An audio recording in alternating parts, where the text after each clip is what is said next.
Hello बच्चों, good evening. आपका स्वागत है मेरे इस यूट्यूब चैनल मिथुन क्लासेस में। आज हम लोग क्लास 10th के गणखंड पाटलिपुत्रम का जो ऑब्जेक्टिव है उसको देख लेते हैं। क्या है ऑब्जेक्टिव, और इसमें से बहुत सारा ऑब्जेक्टिव पूछा जा चुका है बोर्ड एग्जाम में, इसलिए ध्यान दीजिएगा और उसको हम रिवीजन करते हैं। चलो शुरू करते हैं। पहला ऑब्जेक्टिव है पहला ऑब्जेक्टिव में कहा जा रहा है पाटलिपुत्र का, ध्यान देना बबू, कहा गया है कि पाटलिपुत्र का बुद्ध काल में क्या नाम था। पाटलिपुत्र का जो बुद्ध काल में उसका नाम क्या था। तो इसका सही ऑप्शन नंबर हो जाएगा सी, पाटलिग्राम। बुद्ध काल में, बुद्ध काल याद रखना, बुद्ध काल में पाटलिपुत्र का नाम क्या था, तो पाटलिग्राम। क्या था? पाटलिग्राम। देखते हैं दूसरा सवाल। दूसरा नंबर जो सवाल है वो कहता है, ध्यान दीजिएगा, दूसरा सवाल में कहता है कि पाटलिपुत्र में किस महापुरुष का जन्म स्थल ये है। पाटलिपुत्र का मतलब आपको समझना है पटना में किस महापुरुष का जन्म स्थल ये है। गुरु नानक या महावीर या गुरु गोविंद सिंह या गौतम बुद्ध। तो इसका सही ऑप्शन नंबर हो जाएगा सी, गुरु गोविंद सिंह। दूसरा का option number C, Guru Gobind Singh, option number C. तीसरा सवाल, तीसरा जो सवाल है ध्यान देना। तीसरा सवाल में कहता है चंद्रगुप्त किस वंश का संस्थापक था। चंद्रगुप्त किस वंश का संस्थापक था? मौर्य वंश या मुगल वंश या परमार वंश या कोई नहीं। तो चंद्रगुप्त जो मौर्य था ना, वो मौर्य वंश का चंद्रगुप्त मौर्य किस वंश का? मौर्य वंश का संस्थापक था। फिर बता देते हैं, बहुत महत्वपूर्ण सवाल है कि बताइए चंद्रगुप्त जो मौर्य है, चंद्रगुप्त जो है वो किस वंश का? मौर्य वंश का संस्थापक है। क्वेश्चन नंबर अगर हम 4 की बात करें, कहता महावीर मंदिर कहाँ स्थित है। महावीर मंदिर कहाँ स्थित है? गया या बक्सर या पटना या आरा। तो जो महावीर मंदिर है ना वो कहाँ स्थित है? तो 4 का ऑप्शन नंबर सी, पटना में हुआ। महावीर मंदिर कहाँ स्थित है? पटना में। पटना में महावीर मंदिर कहाँ स्थित है? पटना में, ऑप्शन नंबर सी। आगे चलते हैं। क्वेश्चन नंबर जो हमारा है वो कहता है 4 के बाद 5। 5 में कहा जा रहा है, ध्यान दीजिएगा, 5 में कहता है किस काल में पटना नाम प्रसिद्ध हुआ। जैसे पहले था पाटलिपुत्र, पाटलिग्राम वगैरह जानते थे, लेकिन कौन सा ऐसा काल आया जिसमें पटना नाम प्रसिद्ध हुआ? प्राचीन काल या मध्यकाल या आधुनिक काल। तो 5 का ऑप्शन नंबर हो जाएगा बी, मध्यकाल हुआ। क्या चीज? मध्यकाल में, याद रखना, मध्यकाल में। ऑप्शन नंबर अगर हम 6 की बात करें क्वेश्चन, तो 6 में कहा जा रहा है कि किसके शासनकाल में पाटलिपुत्र की शोभा तथा रक्षा व्यवस्था अति उत्कृष्ट थी। किसके शासनकाल में पाटलिपुत्र की शोभा तथा रक्षा व्यवस्था अति उत्कृष्ट थी? किसके काल में? अशोक के काल में या चंद्रगुप्त मौर्य के काल में या बुद्ध काल में या समुद्रगुप्त के काल में। तो इसका सही ऑप्शन हो जाएगा समुद्रगुप्त। समुद्रगुप्त के काल में जो पाटलिपुत्र की शोभा था और अच्छा व्यवस्था था वो बहुत ही उत्कृष्ट था। ऑब्जेक्टिव में बहुत महत्वपूर्ण है बाबू। अगले सवाल की ओर चलते हैं। अगला सवाल में कहता है कि पाटलिपुत्र का नामांतरण क्या है। पाटलिपुत्र का नामांतरण क्या है? हरिद्वार है, हरिहरपुर है या हाजीपुर है या पाटलिपुर या कुसुमपुर। तो इसका सही ऑप्शन नंबर डी हो जाएगा, कुसुमपुर। कुसुमपुर का मतलब पहले ना पटना में ज़्यादातर पुष्प की खेती होती थी, इसीलिए कुसुम का मतलब होता है पुष्प हुआ, इसलिए उसका नाम कुसुमपुर रखा गया था। अगले सवाल को चलते हैं। क्वेश्चन नंबर हमारा जो है वह 8 नंबर सवाल। 8 नंबर सवाल में कहा गया है कि पटना के किस दिशा में गंगा नदी प्रवाहित होती है। बहुत महत्वपूर्ण सवाल है, बहुत महत्वपूर्ण, कि पटना के किस दिशा में गंगा नदी प्रवाहित होती है। दक्षिण दिशा या पूर्व दिशा या उत्तर दिशा या पश्चिम दिशा। तो पटना के किस दिशा में, तो आंसर याद रखिएगा, ऑप्शन नंबर सी, उत्तर दिशा में। पटना की किस दिशा में? उत्तर दिशा में गंगा नदी क्या होती है? प्रवाहित होती है। और यही गंगा नदी पर एक बहुत ही महत्वपूर्ण, काफ़ी जाना साना पहचाना क्वेश्चन है, गांधी सेतु। याद रखना बाबू, कौन? गांधी सेतु, बहुत महत्वपूर्ण है बाबू, गांधी सेतु। अगला चलते हैं। किस काल में सवाल हुआ, ध्यान दीजिएगा। कहा जा रहा है कि किस काल में, ध्यान दीजिए, किस काल में पटना का नाम पाटलीग्राम था? किस काल में पटना का नाम पाटलीग्राम था? क्या बुद्ध के काल में, या महावीर के काल में, या अशोक के काल में, या इनमें से कोई नहीं? तो याद करो, इसका सवाल, पहला ही सवाल शायद यही था कि किस काल में पटना का नाम जो था पाटलीग्राम था। तो याद रखना, बुद्ध के काल में। किसके काल में? बुद्ध के काल में। चलते हैं क्वेश्चन नंबर 10। कौमुदी महोत्सव कहाँ मनाया जाता था? कौमुदी महोत्सव कहाँ मनाया जाता था? वैशाली में, कि गया में, कि पाटलिपुत्र में, कि मुजफ्फरपुर में? तो जो कौमुदी महोत्सव है ना, वो कहाँ मनाया जाता था? तो पाटलिपुत्र में बाबू, पाटलिपुत्र में मनाया जाता था कौमुदी महोत्सव। अगले सवाल को चलते हैं, क्वेश्चन नंबर 11। क्वेश्चन नंबर 11 की हम बात करें तो कहता है कि पटना में कौमुदी महोत्सव कब मनाया जाता था? देखिए, पटना में कौमुदी महोत्सव कब मनाया जाता था? क्या गुप्त के वंश काल में, या मुगल वंश काल में, या अशोक के समय, या अंग्रेजों के समय? तो इसका सही ऑप्शन नंबर हो जाएगा ए, गुप्त वंश काल में। किसमें बाबू? गुप्त वंश काल में। इसका सही ऑप्शन नंबर ए हो जाएगा गुप्त वंश काल में। अगले सवाल को चलते हैं। अगला सवाल कहता है पाटलिपुत्र, क्या बाबू? पाटलिपुत्र पटना के किस नाम से प्रसिद्ध हुआ? पाटलिपुत्र पटना के नाम से कब से प्रसिद्ध हुआ? सॉरी, पाटलिपुत्र पटना के नाम से कब से प्रसिद्ध हुआ था? सवाल है, क्या मुगल वंश के काल में प्रसिद्ध हुआ था पटना के नाम से, या अंग्रेज के शासनकाल में प्रसिद्ध हुआ था पटना के नाम से, या मध्यकाल में प्रचलित हुआ था, या गुप्त वंश काल में प्रचलित हुआ था? तो इसका सही ऑप्शन नंबर हो जाएगा, क्या कहा था, पाटलिपुत्र पटना के नाम से कब से प्रचलित हुआ था? तो क्या सही ऑप्शन ये हो जाएगा ए, या फिर ऑप्शन नंबर हो जाएगा बी, या ऑप्शन नंबर हो जाएगा सी, ऑप्शन नंबर डी हो जाएगा? तो 12 का जो सही ऑप्शन हो जाएगा वो इसमें लिखता है अंग्रेजों के शासनकाल में। पर ये वाला जो सवाल है ना, इस वाले सवाल को आप ध्यान से देख लीजिएगा, एक बार फिर से हुआ, इसे देख लीजिएगा। अगले सवाल को चलते हैं। अगला सवाल में कहता है, ध्यान दीजिएगा, बहुत महत्वपूर्ण सवाल है। सवाल में कहता है कि मेगास्थनीज पटना किसके शासनकाल में आया था? मेगास्थनीज पटना किसके शासनकाल में आया था? क्या अशोक के समय में आया था, या मुगल वंश के समय में आया था, या चंद्रगुप्त मौर्य के समय में आया था, कि अंग्रेजों के समय में आया था? तो बाबू याद रखिएगा, जो मेगास्थनीज था वह चंद्रगुप्त मौर्य के शासनकाल में आया था। ऑप्शन नंबर इसका सी हो जाएगा। मेगास्थनीज बहुत ही क्या कह सकते हैं, एक प्रकार का विदेशी था, और यह आया था समुद्रगुप्त मौर्य के शासनकाल में आया था। कौन हुआ? मेगास्थनीज आया था। अगला सवाल की ओर चलते हैं। सवाल नंबर कहता है 14 सवाल में कहता है कि पाटल पुष्पों की पुस्तलिका रचना के आधार पर पटना का कौन सा नाम है?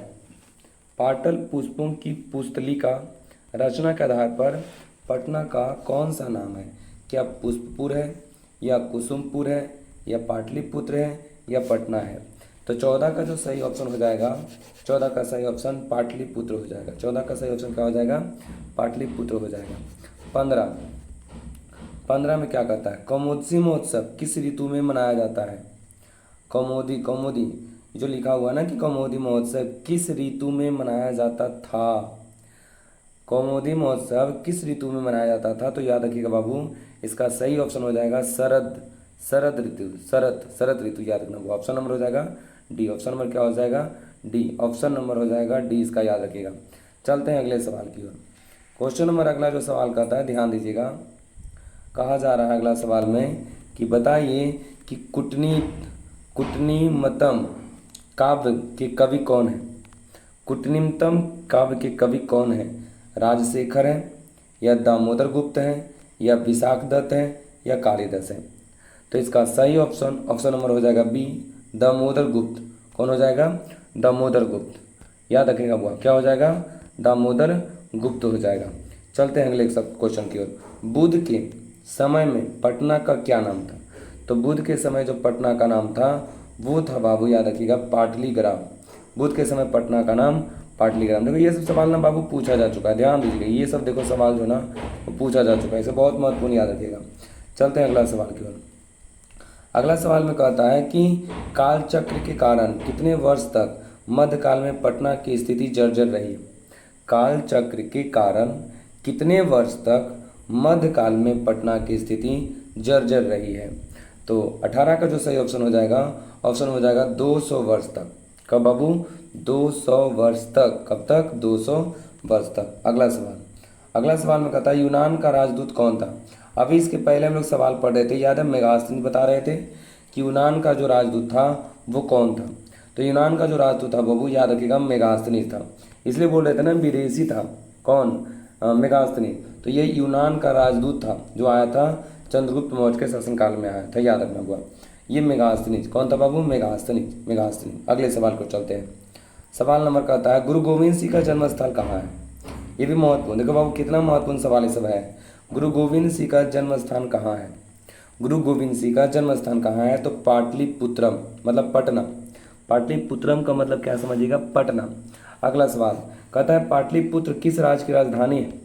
पाटलिपुत्र किस राज्य की राजधानी? हम लोग बिहार में रहते हैं बाबू, बिहार में। तो याद करो बिहार की राजधानी कहाँ होती है? पटना। तो पाटलिपुत्र किस राज्य की राजधानी है? तो बिहार राज्य की राजधानी कहाँ है? पाटलिपुत्र या पटना मारेंगे बाबू। 21 के बाद 22 आते हैं। 22 नंबर जो सवाल है वो क्या कहता है कि पटना का इतिहास कितना साल पुराना है। पटना का इतिहास कितना साल पुराना है? तो याद रखिएगा जो पटना का इतिहास है ना वो 2500 वर्ष क्या है बाबू? पुराना है। पटना का इतिहास याद रखिएगा 2500 वर्ष क्या है?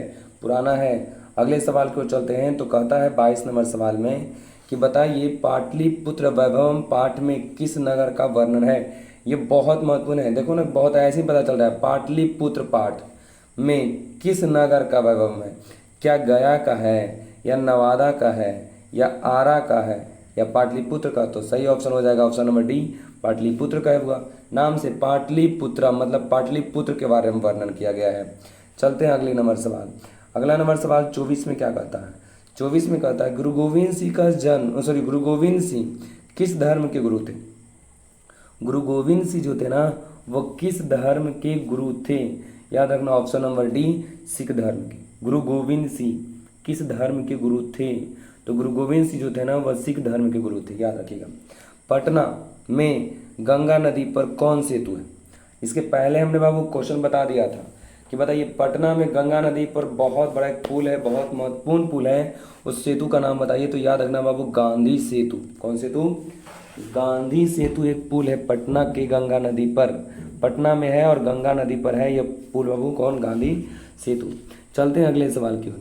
अगला सवाल में कहता है पाटलिपुत्र किस नदी के किनारे स्थित है।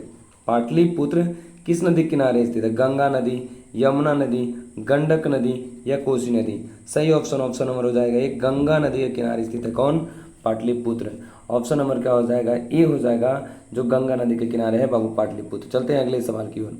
अगला सवाल में कहता है ध्यान देना, राजशेखर की रचना कौन सी है। राजशेखर की रचना कौन सी है? काव्य मीमांसा या फिर कुटनीमत या फिर मुद्रा राक्षस या फिर यात्रा स्मरण? तो बताइए राजशेखर की रचना कौन सी है? तो सही ऑप्शन नंबर हो जाएगा एक, काव्य मीमांसा। याद रखना बाबू काव्य मीमांसा किसकी है? तो राजशेखर की रचना है, ऑप्शन नंबर ए। गोलघर कहाँ है? गोलघर तो याद ना, गोलघर कहाँ रहेगा बाबू? पटना में। गोलघर कहाँ है? पटना में। गोलघर कहाँ है? पटना में। अगला सवाल चलते हैं बाबू। अगला सवाल एक और याद रखिएगा, संजय गांधी जैविक राष्ट्रीय उद्यान। क्या हमने कहा? हमने कहा संजय गांधी जैविक राष्ट्रीय उद्यान भी कहाँ है? तो याद रखना ये भी बाबू पटना में ही मिलता है, बहुत फेमस है संजय गांधी जैविक राष्ट्रीय उद्यान, ये भी पटना में है। चलते हैं अगले सवाल की ओर। पटना में हमेशा क्या कहा जा रहा है 29 नंबर सवाल में कि पटना में हमेशा युद्ध, आग और बाढ़ का भय रहेगा, यह किसने कहा था? किसने कहा था कि पटना में हमेशा युद्ध का, आग का और बाढ़ का भय रहेगा? यह बात किसने कहा था? तो याद रखना कहने वाले व्यक्ति का नाम थे गौतम बुद्ध।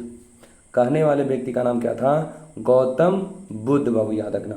अगले सवाल की ओर, काव्य मीमांसा। क्या?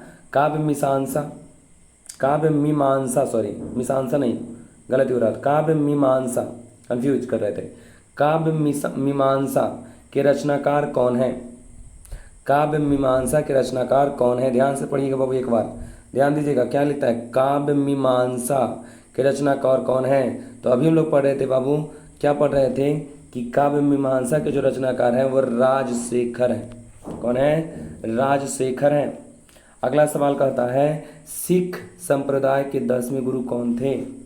सिख संप्रदाय के 10वें गुरु कौन थे? तो सही ऑप्शन नंबर हो जाएगा ए, गुरु गोविंद सिंह। गुरु गोविंद सिंह सिख संप्रदाय के 10वें गुरु थे, गुरु गोविंद सिंह। सवाल देखिए, बहुत बार ये सब सवाल पूछा जा चुका है, आप लोग ध्यान दीजिएगा। अगले सवाल, अगला सवाल में क्या कहता है?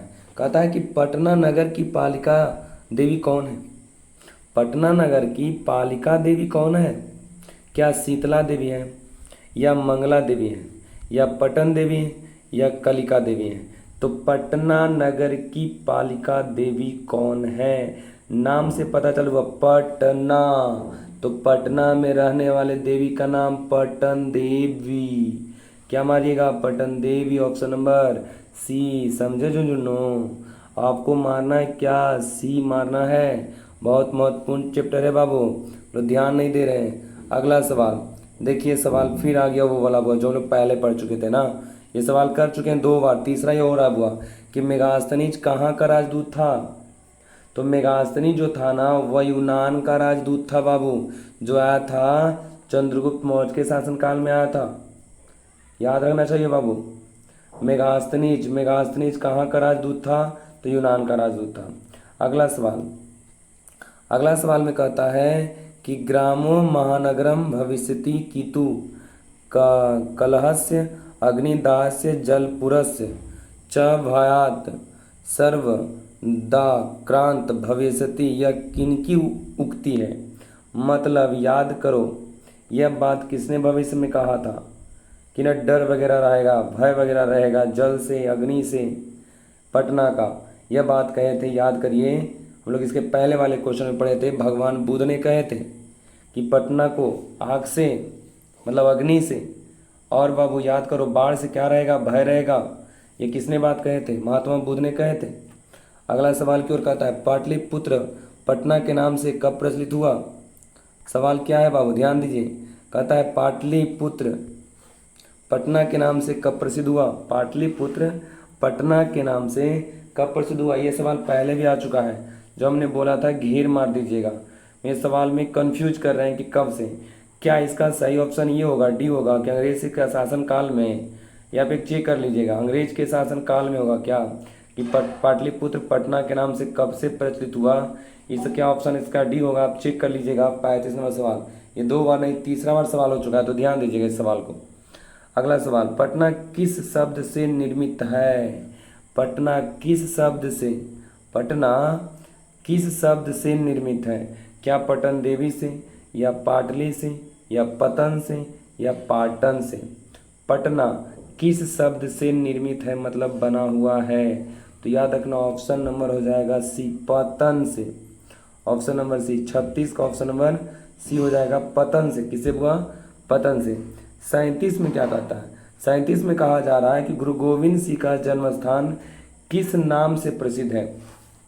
गुरु गोविंद सिंह का जन्म स्थान किस नाम से प्रसिद्ध है? क्या गुरुग्राम के नाम से, या गुरुद्वारा के नाम से, या गुरुगांव के नाम से, या गुरुघर के नाम से? तो इसका सही ऑप्शन नंबर हो जाएगा बी, गुरुद्वारा के नाम से। किसे प्रसिद्ध है? गुरुद्वारा के नाम से प्रसिद्ध है। तो आज हमने 37 क्वेश्चन देखा, जो पाटलिपुत्रम जो चैप्टर है ना वह, उसका हमने 37 क्वेश्चन देखा। अगर आप बाबू इस वीडियो को आपको पसंद लगा हो देखने में, तो एक बार लाइक ज़रूर करिएगा और दोस्तों के पास शेयर करिएगा। मिलते हैं वो अगले वीडियो में, तब तक के लिए जय हिंद, जय भारत, जय Bihar. Thanks for watching this video.